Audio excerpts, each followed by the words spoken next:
पातर पिया में विटामिन की कमी है, थोड़ा थोड़ा देहिया में पानी की नमी है।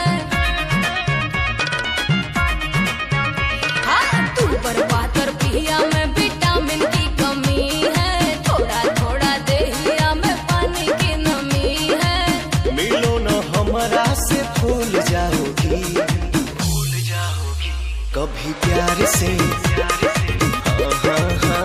कभी प्यार से बुलाना एक बार, हतार को भी भूल जाओगी। कभी प्यार से बुलाना एक बार, हतार को भी भूल जाओगी।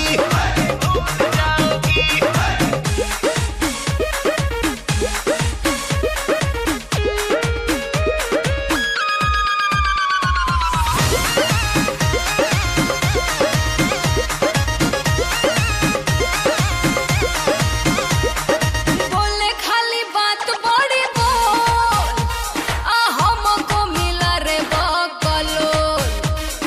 बोले खाली बात बड़ी बोल, हमको मिला रे बकलोल।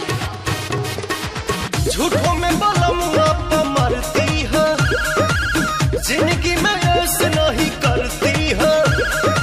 कहता है हमको कि झूल जाओगी, झूल जाओगी। कभी प्यार से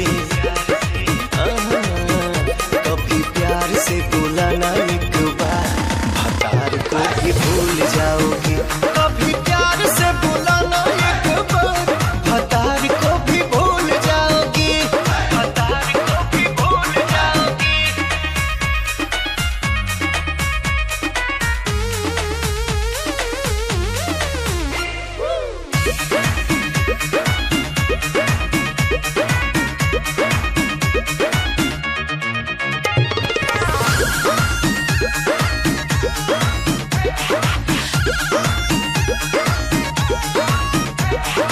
बढ़े जब बॉडी के पियास, होता ही नहीं है बारदास।